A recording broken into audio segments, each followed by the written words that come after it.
Amados, estamos estudiando la epístola a los Efesios, la carta que Pablo escribió a la iglesia que está en Éfeso. Hemos ido avanzando versículo por versículo. Estamos en el capítulo 4. Estamos en un texto que nos hemos detenido un par de domingos porque hay varias preguntas al respecto. Primero, en el capítulo 4, Pablo insiste en la unidad que tenemos como iglesia. Después dice cómo el Señor a cada cual le otorga algo para bendecir a los demás. Y después se introduce en temas más específicos diciendo lo siguiente. Dame la primera. Que tiene que ver con Efesios 4:11, con 5 roles que él menciona ahí. En Efesios 4:11. Y que ustedes también pueden buscar ahí en su palabra. Acá adelante las vamos a poner. Dame la diapositiva. No, van a tener que buscarlo en su Biblia. Busquen sus Biblias. ¿Sí? Todos trajeron Biblia. Los veo de acá que todos trajeron Biblia. Efesios 4:11. Que dice así. ¿Lo tienen? Y él mismo constituyó a unos apóstoles, a otros profetas, a otros evangelistas, a otros pastores y maestros, a fin de perfeccionar a los santos para la obra del ministerio, para la edificación del cuerpo de Cristo, hasta que todos lleguemos a la unidad de la fe y del conocimiento del Hijo de Dios. Después de decir que a cada cual le ha dado algo, habla de 5 roles específicos y parte mencionando apóstoles, profetas y después pastores, maestros, evangelistas. Estuvimos hablando, ¿no es cierto?, referente a varias cosas que dice el texto. En primer lugar, que lo que hace cada uno de ellos es llevar a que haya unidad en la fe, en el conocimiento del Hijo de Dios, que es lo que ustedes leen ahí en el versículo 13. Es llevarnos al conocimiento del Hijo de Dios. No es cualquier enseñanza, es una enseñanza en pos de Cristo, principalmente. Después estuvimos viendo específicamente el término apóstol, porque estaba la duda, ¿no es cierto?, cómo continúa o si continúa o no esto hoy día. El oficio apostólico. Estuvimos estudiándolo, esto fue la semana pasada, ustedes lo pueden revisar ahí en internet, y hoy día lo que vamos a estudiar específicamente es el término profeta, cuando dice ahí que constituyó a algunos apóstoles, a otros profetas, ¿no es cierto?, a otros evangelistas. Vamos a ver ahora, hoy día, el término profeta, y vamos a analizarlo de la misma manera que la otra vez. Yo les decía que todos estos temas uno puede tener hartas ideas. Uno puede decir, no, me tinca que sí, me tinca que no, pero en realidad nuestras ideas son falibles. Y nosotros tenemos que estudiar la base de la Escritura. ¿Qué dice la Biblia al respecto? Entonces, realicé el mismo ejercicio que les enseñé la semana pasada. Uno puede tomar un término bíblico, ir a un buscador bíblico, tipearlo y te van a decir todos los pasajes que hablan referente al tema. Y hay que leerlos y hacerles un seguimiento. En ese seguimiento uno puede llegar a ciertas conclusiones, cómo la Biblia trabaja el término. En este caso lo que queremos saber es cuando dice que constituyó a profetas, ¿a qué profetas se refiere? Puede haber muchas ideas al respecto, constituyó a quiénes. ¿Hay hoy en día este tipo de profetas o no? ¿De qué está hablando? El término profeta en griego, profemi, tiene que ver con anunciar el futuro. Aunque en la Biblia también uno ve que los profetas no solo anunciaban el futuro, sino que también exhortaban en el presente, ¿no es cierto? Cuando uno lee los profetas del Antiguo Testamento, es verdad que varios pasajes hablan del futuro, pero otros simplemente era llamar al pueblo al arrepentimiento. Entonces, ¿cómo lo toma el Nuevo Testamento? ¿Cómo lo trabaja? Bueno, el Nuevo Testamento utiliza este término que ustedes ven acá adelante, profeta, lo utiliza casi 150 veces, 149 veces. Y leyendo esos pasajes, me parece que más o menos así están estructurados. Usted puede hacer el mismo ejercicio y puede decir, no, puede haber algunos cambios, pero en términos generales, de los 150 pasajes, 110 se refieren a los profetas del Antiguo Testamento. Solamente a ellos. 18 se refieren a Cristo, porque Él es el gran cumplidor del oficio profético, el verbo de Dios, el mediador entre Dios y los hombres.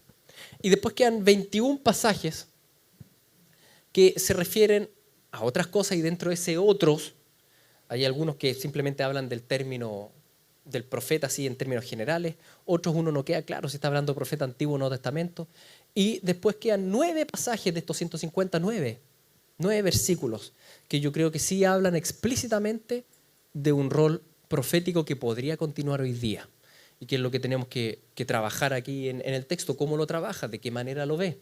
El resumen lo tienen ahí si alguien le quiere sacar fotos. Yo no me voy a meter al resumen ahora, ¿ya? Pero de repente alguien quiere estudiarlo más profundamente. Este serían los otros pasajes. Entonces la pregunta es, bueno, ¿cómo trabaja la Biblia esto del oficio profético? ¿Hay una continuidad o no? ¿Cómo funciona? Vamos viendo con calma. En primer lugar, partamos por lo evidente. Lo evidente es que el Nuevo Testamento, cuando habla de profetas, en su gran mayoría se refiere a ¿quiénes? A los profetas del Antiguo Testamento, a los que escribieron la Biblia, los escritores de la Biblia. Lo mismo nos pasó cuando leímos el término profeta, apóstol, ¿se acuerdan? Que uno decía, bueno, pero ¿cómo trabaja la Biblia el término apóstol? En su gran mayoría trabajaba el término apóstol refiriéndose a los escritores del Nuevo Testamento, a los 12 apóstoles. Por tanto, es más fácil entender pasajes como esto, como el de Efesios, que dice: así que ya no sois extranjeros ni advenedizos, sino conciudadanos de los santos y miembros de la familia de Dios, edificados sobre el fundamento de los apóstoles y profetas, siendo la principal piedra del ángulo Jesucristo mismo, en quien todo el edificio bien coordinado va creciendo para ser un templo santo en el Señor. En Efesios 2 leímos que los apóstoles y profetas colocan el fundamento. Si entendemos que el Nuevo Testamento en su gran mayoría habla de apóstoles refiriéndose a los 12 y habla de profetas refiriéndose a los profetas del Antiguo Testamento, los autores de la Biblia, entendemos entonces que esa frase, edificado sobre el fundamento de los apóstoles y profetas, habla de ese fundamento que ellos colocaron por escrito. ¿Qué es la Biblia? La Biblia es el fundamento, cuya piedra angular de la Biblia es Cristo, porque toda la Biblia me habla de Jesucristo. Cristo es la roca. Apóstoles y profetas del Antiguo Testamento, apóstoles del Nuevo Testamento, redactaron las palabras del Señor, que las tenemos claras, la revelación ya dada, una revelación que es autoritativa, que es inerrante, que es infalible. Esa es la escritura que nosotros tenemos. Y sobre la escritura, la iglesia a lo largo de los siglos ha ido construyendo, ¿no es cierto? La iglesia va construyendo sobre esto. Cada etapa que la historia de la iglesia vivió los últimos 2000 años son etapas distintas, pero ojo, las enseñanzas siempre están enmarcadas en lo que dice la Biblia. Sobre la Biblia construimos. No es que nosotros tengamos ahora nuevas revelaciones y podamos escribir un tercer testamento. No, el fundamento, el radiel, el cimiento se coloca una vez. Cuando uno construye un edificio, no coloca un cimiento cada 3 pisos. El cimiento se coloca una vez y fue colocado. Antiguo Nuevo Testamento. Y sobre eso se va construyendo. Y ese cimiento está afirmado sobre ¿qué? La roca que es Cristo. Tanto profetas del Antiguo Testamento como apóstoles del Nuevo Testamento escribieron indicando la obra de Jesús. ¿Sí? El Nuevo Testamento trabaja casi exclusivamente el término apóstol y profeta refiriéndose entonces a eso. Aunque también, como les decía, hay otros pasajes que quiero estudiar con ustedes y ver cómo son tomados ahí. Pero en su grueso entendemos entonces que apóstoles y profetas escribieron la Escritura. Son el fundamento de lo que nosotros enseñamos y de cómo nosotros vamos viviendo nuestra vida hoy día. Pedro, cuando habla también de apóstoles y profetas, él lo habla, incluso Pedro, lo habla en pasado, diciendo para que tengan memoria de las palabras que antes han sido dichas por los santos profetas y del mandamiento del Señor y Salvador dado por vuestros apóstoles. Fíjense, él es apóstol, pero dice que ese mandamiento ya fue dado. Ellos ya transmitieron lo que Jesús les transmitió. Siendo apóstol no habla en el presente, sino en el pasado, porque si bien hay evidencia bíblica que incluso en la época de Pedro, en el libro de los Hechos, dice que habían profetas que andaban por ahí. Estaba, por ejemplo, Ágabo, estaba Felipe que tenía 4 profetisas, no sé si se acuerdan de eso. Y uno dice, ¿y qué pasa con ellos? Vamos con calma. Primero nos damos cuenta que Pedro habla igual de los profetas como del pasado.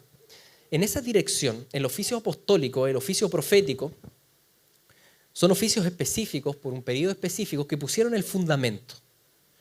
Y solo de ellos podemos decir que fueron absolutamente inerrantes e infalibles. Solo ellos. En cambio, todo lo que nosotros hoy día vamos diciendo tiene que estar fundamentado en lo que ellos dicen. Y si uno va sacando otras ideas, son plenamente, pueden ser falibles, porque como seres humanos somos falibles. Entonces, nosotros creemos que hoy en día lo que hace el Espíritu Santo nos ilumina respecto a la Escritura, pero no es que nos revele un nuevo testamento, un tercer testamento, un cuarto testamento. Eso siempre ha conducido a lo largo de los últimos 2000 años en grandes herejías, ¿no es cierto?, y en sectas que se levantan. O John Smith, por ejemplo, el siglo XVIII dijo, no, Jesús también vino a Estados Unidos, no podía faltar. Y escribió el tercer libro, el Mormón, ¿no es cierto? No, eso, ahí está intentando construir otro cimiento. Y eso obviamente lleva a falsas religiones. Nosotros tenemos nuestro fundamento. Y dice la palabra que Cristo construyó la iglesia sobre ese fundamento colocado por profetas y apóstoles. Y dentro de lo que vemos en el amplio contexto de la Escritura, esos profetas y apóstoles son profetas del Antiguo Testamento, apóstoles del Nuevo Testamento. ¿Eso significa que Dios ya no nos puede hablar hoy en día de una manera especial a través de una persona? No, no significa eso, no estoy diciendo eso.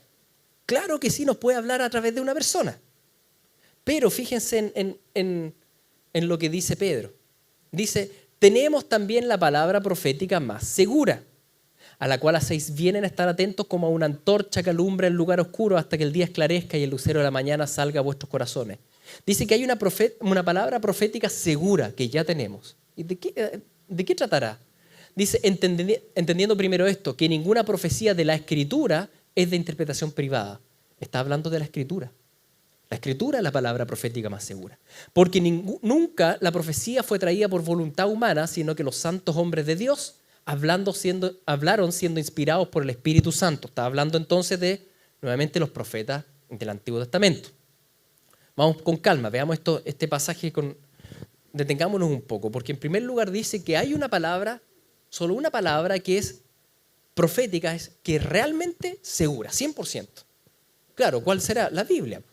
Es autoritativa, es inerrante.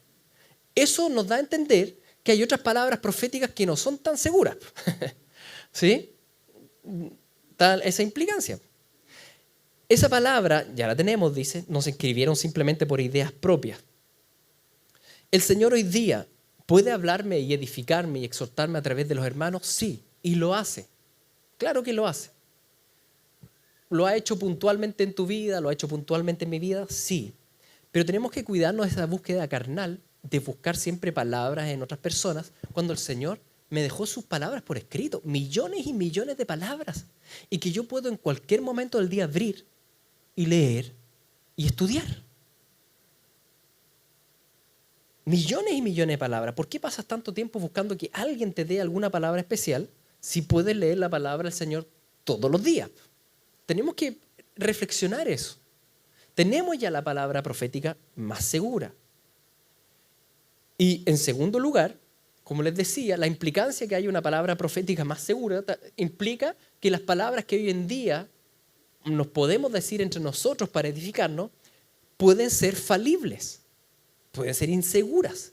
Y por tanto debemos escudriñarlos y estudiarlos ¿de acuerdo a qué? De acuerdo a si en realidad se mantienen dentro de los marcos bíblicos o no. Porque siempre puede haber, en algo que uno le diga a alguien, o algo que me digan a mí, siempre puede haber un poco de carne, y un poco de ceguera, y un poco de propia cosecha, y un poco de incomprensión del mensaje. Y la única palabra profética realmente segura es la Biblia, es la Escritura. Por tanto, nuestro deber leerla, estudiarla. Y también, como vamos a ver más adelante, cuando alguien me dice algo, es nuestro deber no llegar y absorber al tiro, ni tampoco llegar y desechar al tiro. Ni lo uno ni lo otro. Uno escucha, uno lo lleva a la oración y a la palabra. Y de acuerdo a eso, uno ve, bueno, si está construyendo sobre el fundamento o se salió de los marcos. Si se salió de los marcos, uno sabe que no es del Señor, porque el Espíritu Santo no se contradice. ¿Sí? Por eso continúa diciendo, entendiendo primero esto, que ninguna profecía de la Escritura es de interpretación privada, porque nunca la profecía fue traída por voluntad humana, sino que los santos hombres de Dios hablaron siendo inspirados por el Espíritu Santo. ¿Qué está diciendo acá? Que no hay espacio para una interpretación bíblica posmoderna. El posmodernismo que te enseña que las verdades son medias relativas, cada uno dice lo que quiere. Entonces le damos un texto bíblico. ¿Qué pensáis tú? Yo pienso esto, yo pienso esto, yo pienso esto. Todos tienen razón. No, no es así. No es que todos tienen razón. Hay una verdad. Esa verdad fue inspirada por el Espíritu, que inspiró a profetas y apóstoles para que escribieran de Cristo, ¿ya? La historia de salvación. Y por tanto el Señor algo quería transmitirnos. Cuando decimos que lo que opina cada cual del texto es verdadero, estamos obviando lo que dice acá, que la Escritura no es de interpretación privada. Así como que yo puedo poner de mi cosecha y entender como yo la quiero entender. No funciona así. Es importante que cada uno de nosotros estudie la Biblia de forma privada, ¿sí? Que la escudriñe, pero ojo, también es necesario que estudiemos la Biblia en conjunto, en grupos pequeños, en grupo discipulado, en comunidad de vida, viniendo acá a la congregación, en grupo de varones y en grupo de jóvenes, estudiarla en conjunto. ¿Por qué también es necesario en conjunto? Porque muchas veces cuando uno la lee, uno piensa que llega a ciertas conclusiones, pero en realidad después uno escucha a los hermanos y dice, no, parece que me fui por la rama. Pasa mucho que hay gente, ¿no es cierto?, que dice, bueno, yo y el Señor nomás, y no se congregan. Entonces van por los montes y tienen su propia búsqueda del Señor, y cuando uno habla con ellos, generalmente tienen un menjunje en la cabeza de ideas. Así como cosas buenas, cosas malas. Claro, no se han ido puliendo en la palabra con respecto también a los hermanos, porque el Espíritu Santo no está solo en mí, está también en cada uno de ustedes, creyentes en Cristo Jesús. Y por tanto, entre todos tenemos que ir edificándonos, escuchándonos, ir desechando las cosas que me doy cuenta, no, parece que esto era de mi carne. Lo voy votando y voy creciendo en conjunto. Es necesario, queridos, que leamos la Biblia solos, sí, pero no es suficiente. Es necesario también que la estudiemos en conjunto. Por ejemplo, ahora estamos haciendo la inscripción a los grupos pequeños, a los grupos de discipulado. Si usted no se ha discipulado, es importante que se anote, que se inscriba a discipulado, que participe de eso. Porque la Escritura no es de interpretación privada. Hay una enseñanza que el Espíritu Santo deja y explícito, y la manera de estar más seguro que lo que realmente estoy entendiendo en la Escritura es lo que es estar en conjunto con los hermanos, ir chequeando. Oye, yo leo esto. ¿Esto es lo que estoy entendiendo? ¿Está bien? ¿Cómo lo ves tú? Y entre los hermanos se va dando esa unanimidad, sí, es por acá. Y vamos teniendo esa certeza. Hay una verdad, Cristo es la verdad. Esa verdad la podemos conocer a través de la obra iluminadora del Espíritu Santo que nos ilumina sobre la Biblia, nos quita el velo y logramos ver la gloria de Dios en la faz de Jesucristo. Entonces, de hecho, el pasaje de Efesios habla de eso, de la necesidad de no solo estudiar la Biblia solos, sino que Dios ha levantado distintos roles en las congregaciones y por eso el pasaje decía, bueno, Él mismo constituyó a unos apóstoles, a otros profetas, a otros evangelistas, a otros pastores y maestros, a fin de perfeccionar a los santos para la obra del ministerio, para la edificación del cuerpo de Cristo, hasta que todos lleguen a la unidad de la fe y del conocimiento del Hijo de Dios. Dios mismo va constituyendo estos roles. Ahora, desde la perspectiva que les estaba diciendo, cómo entendemos nosotros como iglesia local entonces estos términos apóstoles y profetas, cuando lo dice acá que constituyó, lo vemos ya apóstoles y profetas en el pasado. El oficio apostólico y profético que escribió la Biblia. Hoy en día hay continuidad en roles, sí, ya vimos en los apóstoles que si quisiéramos hablar de la continuidad del rol apostólico estaríamos hablando de los misioneros transculturales, pero no tienen un nivel de autoridad a nivel 12 apóstoles. Y habrá una continuidad de alguna manera en el rol profético, sí. También ahí la Escritura habla de una continuidad, pero no a nivel de oficio profético, a nivel de autoridad bíblica. ¿Cómo trabaja la Biblia la continuidad? Eso es lo que tenemos que ver, porque son bien pocos pasajes y te lo dicen bien específico. Cuando vamos a esos 21 otros pasajes que yo les había dicho, 9 son referencias explícitas a un rol profético en el presente. Esas referencias, fíjense que la primera son 2 pasajes paralelos donde Jesús le dice a Jerusalén, mira, yo les voy a mandar apóstoles y profetas y ustedes los van a matar y va a haber juicio sobre Jerusalén. Después están los textos de Hechos, donde se nos habla de algunos profetas que había ahí en medio de la congregación, pero el único texto explícito que enseña de esto doctrinalmente en una carta es 1 Corintios 14. Y por eso es necesario que lo leamos, porque este sería el único texto que trabaja el tema y que trabaja cómo hay esta continuación, ya no de un oficio profético nivel escritor del Antiguo Testamento, sino en un rol profético menor en medio de la congregación. Veamos cómo lo trabaja. Dice así, primero lo voy a leer, después lo desmenuzamos un poco. Dice, seguid, 1 Corintios 14, 1 al 3, seguid el amor, procurad los dones espirituales, pero sobre todo que profeticéis. Porque el que habla en lenguas no habla a los hombres, sino a Dios, pues nadie le entiende, aunque por el Espíritu habla misterios. Pero el que profetiza habla a los hombres para edificación, exhortación y consolación. Más adelante dice, asimismo los profetas hablen 2 o 3, los demás juzguen. Si algo le fuera revelado a otro que estuviera sentado, calle el primero. Porque podéis profetizar todos uno por uno, para que todos aprendan y todos sean exhortados.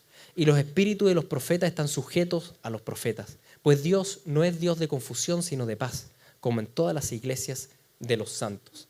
Y termina el pasaje completo diciendo, si alguno se cree profeta o espiritual, reconozca que lo que os escribo son mandamientos del Señor. ¿Se dan cuenta que en este capítulo aparece varias veces el tema de ser profeta, de profetizar? Veamos cómo lo trabaja, vamos con calma para ver cómo continuaría esto un poco en el día de hoy. Dice, seguid el amor, procurad los dones espirituales, pero sobre todo que profeticéis. ¿A quién le está escribiendo Pablo? A los corintios, a la iglesia. ¿Y a quién le está diciendo que profeticen? A toda la iglesia. Lo que nos puede parecer rarísimo. Si uno dice, pero ¿cómo esto que cualquiera profetice? Bueno, recuerden que ser profeta en realidad es ser vocero de Dios. Ser vocero de Dios. Para ser vocero de Dios necesitas 2 ingredientes que tú tienes. Primero, tener al Espíritu Santo. ¿Sí? Tener al Espíritu Santo en el corazón. Segundo, tener las palabras del Señor. Y tú tienes la Biblia. Tú tienes las palabras del Señor. Y tú tienes al Espíritu. Por tanto, tú puedes dar la palabra del Señor y ser vocero del Señor. Tener los 2 ingredientes necesarios para eso. Ser profeta no trata solamente de decir el futuro, aunque yo les puedo decir el futuro. Les puedo leer Mateo 24. Les puedo leer... La Biblia nos habla también del futuro. ¿Significa que Dios no nos puede decir algo específico? Sí, pero vamos con calma. Primero quiero que entendamos cómo el texto trabaja la continuidad en el Nuevo Testamento de esto. Dice, mira, ahora todos ustedes pueden ser voceros de Dios. Todos ustedes. En ese sentido, profetizar hoy día es ser direccionado por el Espíritu Santo a dar una palabra bíblica específica a alguien en una situación específica. Y eso, la verdad, nos pasa mucho. No es algo que pase poco. Es algo muy común en medio del cuerpo de Cristo. Todos, en ese sentido, debemos estar, primero, llenos de Biblia, o si quiere decir, o al revés, primero, lleno del Espíritu, lleno del Espíritu, segundo, lleno de Biblia. Porque si uno está lleno del Espíritu, viviendo en santidad, en la búsqueda del Señor, y lleno de Biblia, el Espíritu Santo te va a ir guiando a dar palabras específicas a ciertas personas. Y eso es la edificación que se va generando. Y por eso dice que el que profetiza habla a los hombres para edificar, para exhortar y para consolar. Ahora, entre medio dice, porque el que habla en lengua no habla a los hombres. En realidad todo el capítulo trabaja principalmente el tema del don de lenguas. Y cómo hablar en lengua en medio de la congregación. Si no hay intérprete no edifica a nadie porque nadie entiende nada, porque cuando hablo en lengua hablo hacia el Señor. Entonces él dice, no, mejor profeticen entre ustedes para edificarse mutuamente. Vocereen, sean voceros de Dios. Y esto, mis queridos, es algo que pasa continuamente en nuestra congregación. En la congregación, el tema de hablar, edificarnos, exhortarnos y consolarnos con la palabra del Señor guiados por el Espíritu. Es algo que fluye naturalmente. De hecho, el texto cuando continúa de esta manera. Más adelante, hablando nuevamente de los profetas, dice: asimismo los profetas hablen 2 o 3 y los demás juzguen. Si algo le fuera revelado a otro que estuviera sentado, calle el primero. Se dan cuenta que incluso el contexto que da es como un grupo pequeño. Es un grupo pequeño, es una comunidad de vida, es un grupo donde se juntan a estudiar la palabra y donde cada uno empieza a hablar de la palabra. ¿No es cierto? Dice: mira, veo esto en la Escritura. Dice: si algo le fuera revelado a otro que estuviera sentado, calle el primero. Nada de andar todos hablando a la vez, no. Porque pueden profetizar todos, uno por uno. Objetivo: para que todos aprendan y todos sean exhortados. Esto es lo que ocurre cuando usted va al grupo pequeño. Están estudiando un texto, se pone a leer y una persona dice: no, me impresiona ver esto del Señor acá. Y otro dice: oh, nunca lo había visto así. Sí, tienes toda la razón. Y soy edificado. Y después le toca al otro y dice: sí, ¿por qué? Y empieza a hablar. Y después le toca al otro. Y claro, en lo que va diciendo el grupo, tú sales pero súper enriquecido, porque está el Espíritu en medio de ustedes. Esto es lo que es natural en una congregación llena del Señor y llena de palabra. Es natural. No es algo así como... A veces se toman estos pasajes así como súper místicos. Como místicos, no sé si me entienden, no sé cómo explicarlo. Así como que... místico.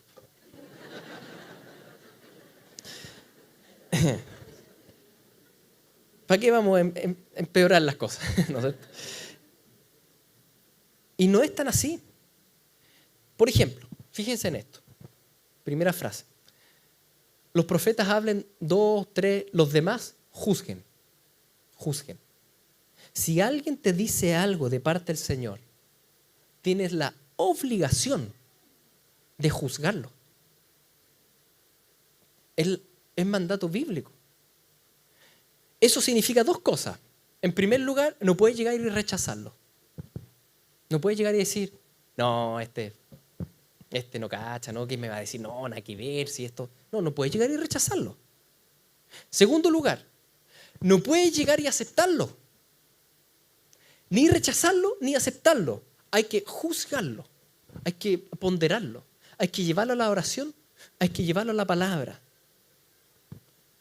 Y hay que ver si está bien o no lo que está diciendo. ¿Va de acuerdo a la palabra o está inventando? Las típicas, ¿no es cierto? De repente, tanta profecía que se da fuera de contexto bíblico. No, yo ya no te voy a dar leche, cosas que ojos no vio, ni oído yo, y te voy a llevar a las naciones a hacer no sé quién. Esos textos bíblicos, las cosas que ojo no vio. ¿De qué están hablando esos textos bíblicos? Cosas que oído no oyó. Están hablando de la muerte y resurrección de Jesucristo y del Evangelio. ¿No es cierto? Donde están hablando que hay que ser un profeta internacional. A veces se ocupan estos textos para decir algo que en realidad yo quiero decirle. Cosas carnales, po. Entonces uno lo escucha y dice: mira, cosas que oído no oyó. Ya, veamos, po. Y vaya a la Biblia y desecha lo del profeta internacional y te quedas con lo que ojo no vio. ¿Me entiendes o no? Porque uno sopesa, po. Uno debe juzgar esto. No puedes llegar y rechazarlo. No puedes llegar y simplemente aceptarlo.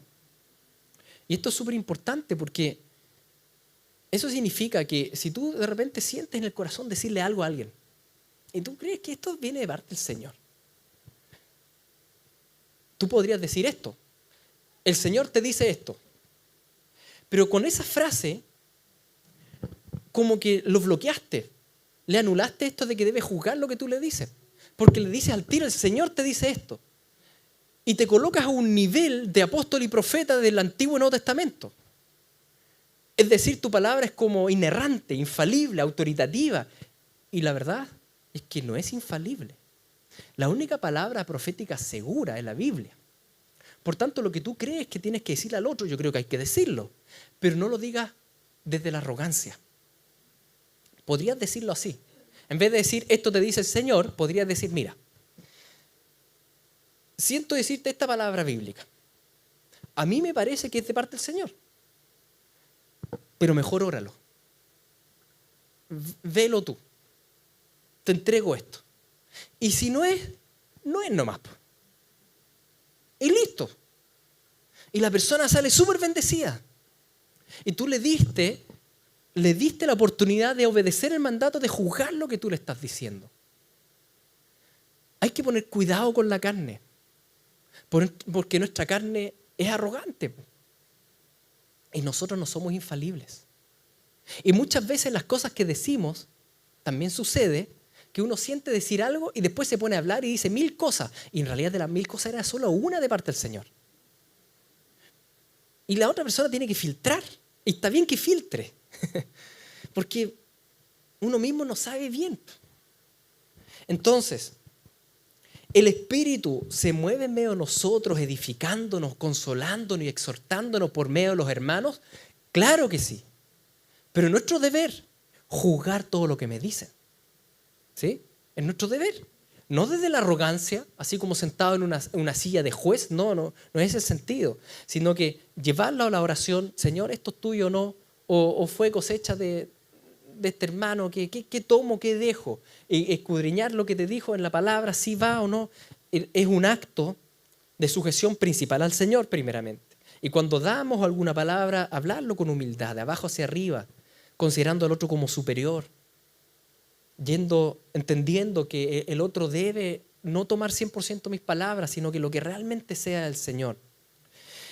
En ese sentido, incluso, fíjense que no vemos en el Nuevo Testamento un monopolio profético como el oficio profético del Antiguo Testamento. En el oficio profético del Antiguo Testamento, el profeta hablaba con palabra autoritativa e inerrante de parte del Señor. Esto dice el Señor. Va. ¿Sí? Y claro, por lo mismo, no eran muchos. Siempre era 1, 2, máximo 3, pero no eran más. Había un monopolio, por así decirlo, profético, porque Dios los escogía a ellos como voceros. Hoy día, donde todas esas palabras ya están anotadas en la Biblia, y donde el Espíritu Santo se derramó en Pentecostés capacitándonos a todos con poder, ya es distinto. Ya no es uno solo. Ahora dice, si alguno fuera revelado a otro que estuviera sentado, calle el primero, porque podéis profetizar todos, uno por uno, para que todos aprendan y sean exhortados. Es algo que el Espíritu va haciendo en todos en nosotros. Y debemos guardarnos del orgullo o la arrogancia de levantar a una sola persona, levantarme a mí mismo, levantar a tal persona como si fuese el gran profeta internacional. Porque el Espíritu Santo exalta solo a un ser humano que es Cristo, Jesús, el hombre. El Espíritu Santo solo exalta a Jesús.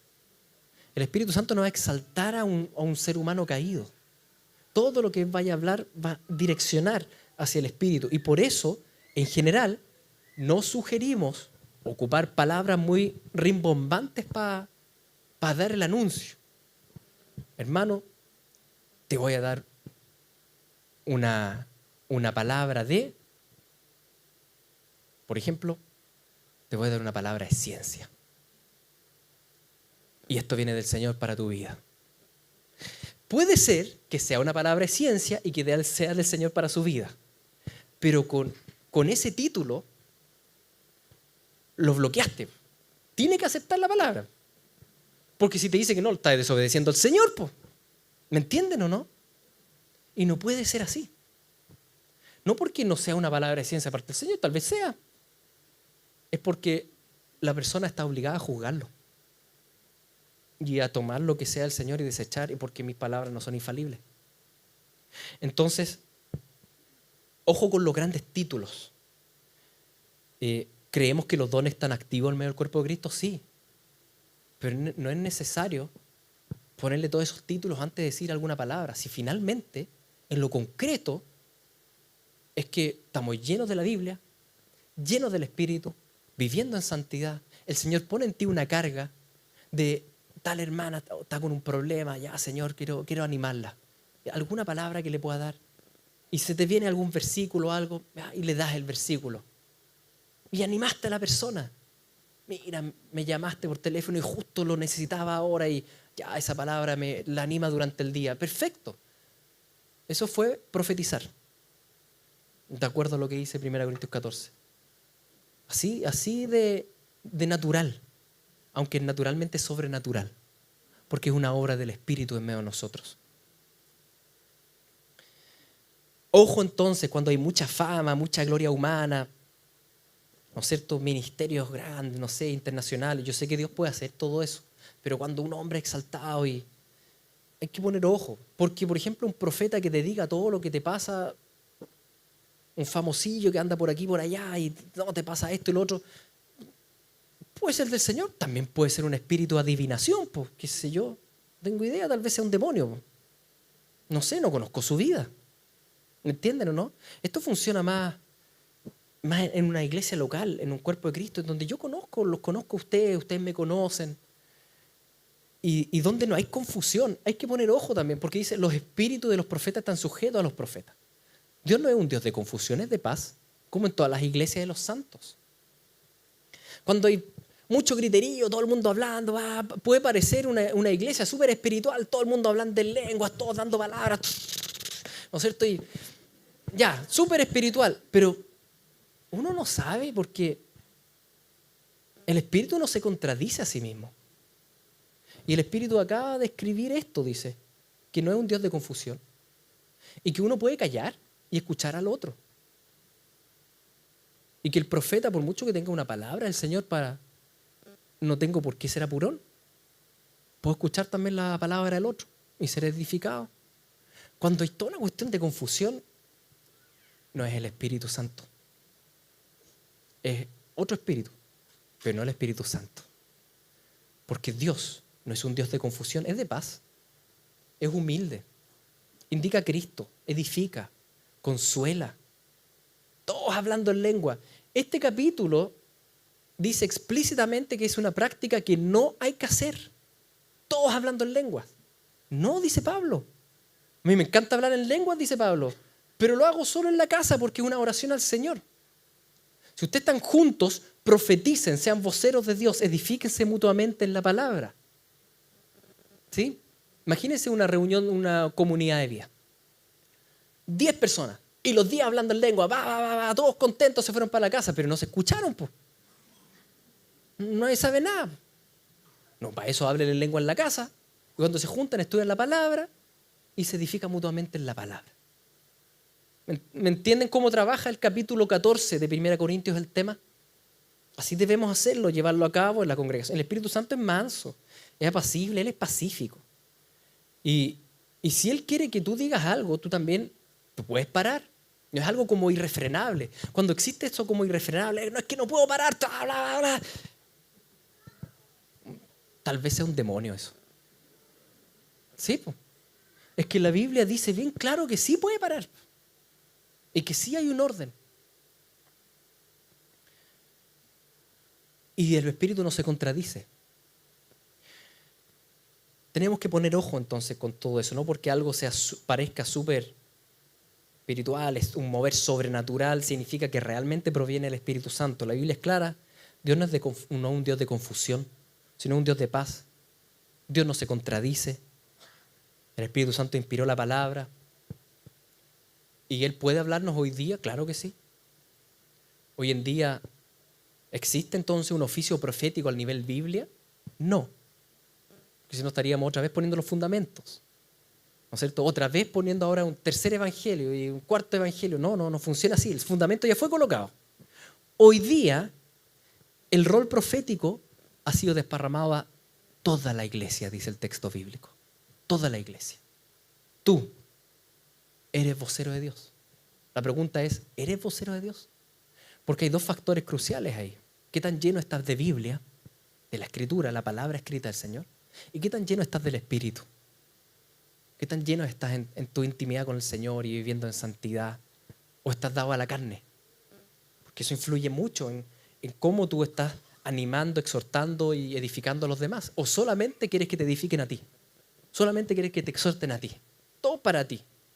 Nadie me llamó, nadie me habló, nadie oró por mí. Si tú eres parte del cuerpo de Cristo, tú tienes una responsabilidad de edificar también a los demás. Procuren profetizar, procuren ser voceros de Dios para otros. Pero no así al tuntún ni livianamente. Eso significa que tienes que estudiar la palabra, que tienes que ir creciendo, que tienes que tener una relación de intimidad con el Señor, de estar sensible al Espíritu, de dejarte guiar por Él, ser lleno del Espíritu Santo. Hay una responsabilidad.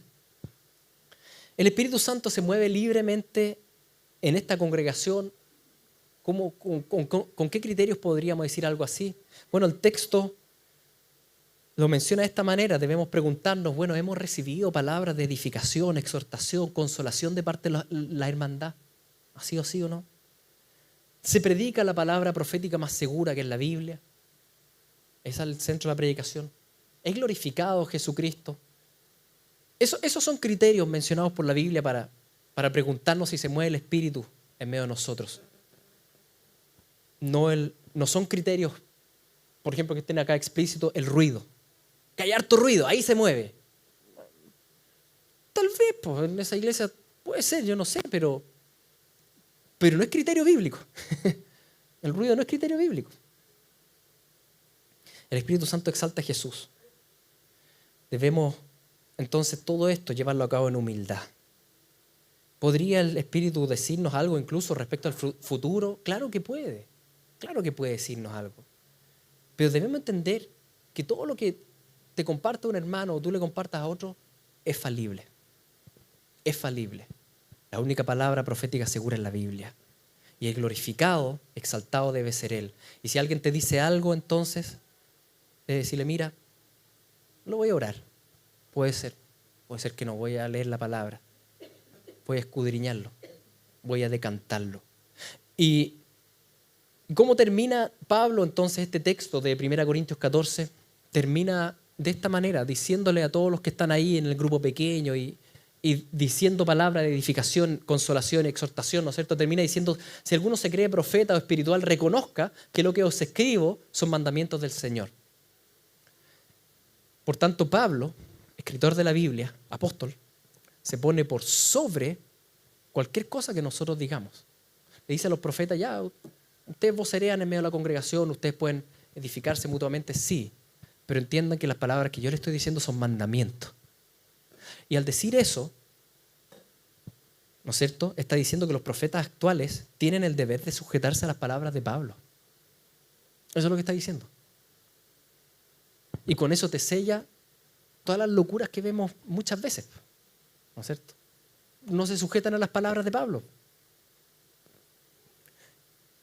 Por eso les decía que no hay actualmente un oficio profético al nivel de profeta del Antiguo Testamento.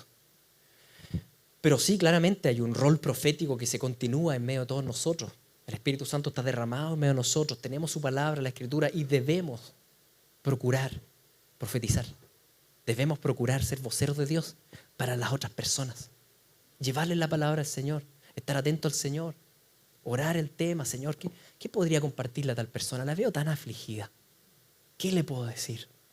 Y el Señor va a poner una palabra en ti. Y tú anda y dile, esto es palabra de ciencia. El Señor te dice. No. Lo estaba probando.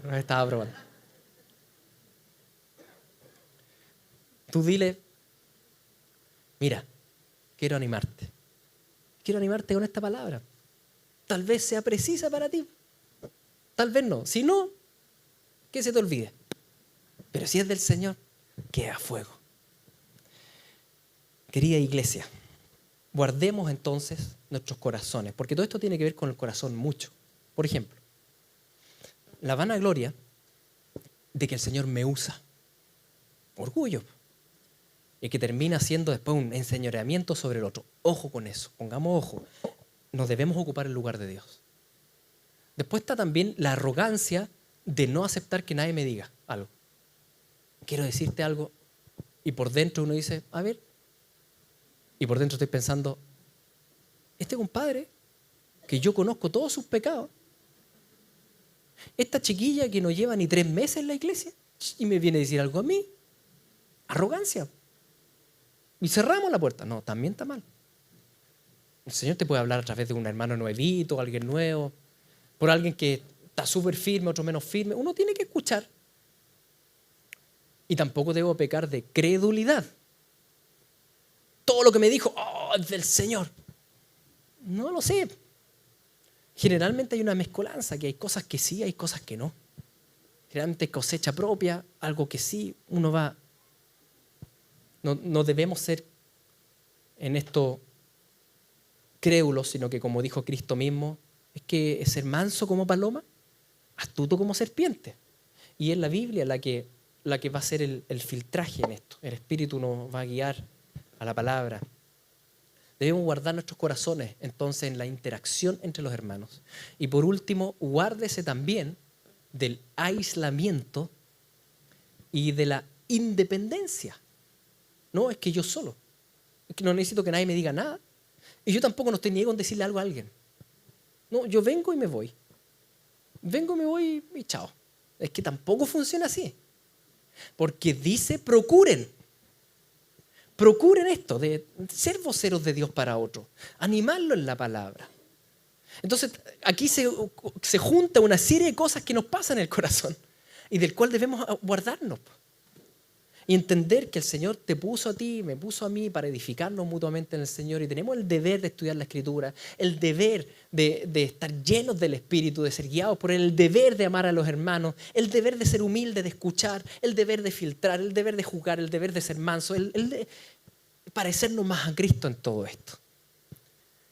Bien, como esto es imposible, ahora vamos a orar y le vamos a pedir al Señor que nos ayude. Padre Santo, te damos gracias, porque tu palabra es bien clara. Los poco claros somos nosotros. Te pedimos, Señor, que tú cada día nos concedas más y más ser parecidos a Jesús, ser mansos, ser humildes, amar a los hermanos, procurar edificarlos, exhortarlos, Señor, consolarlos con tu palabra, guiados por tu Santo Espíritu. Sabemos que eso es necesario para que sea en el tiempo preciso. Ayúdanos a no ser arrogantes, a aceptar, Señor, las palabras de los hermanos, pero también no a pecar de credulidad, sino que entender que todo va de acuerdo a tu palabra, a la Escritura. Espíritu Santo, gracias, porque tú obras activamente y libremente en medio de nosotros, y tú nos guías y nos llenas. Te rogamos que todo esto que hemos hablado podamos realmente cumplirlo de corazón para alabanza de tu gloria, Jesucristo. Amén.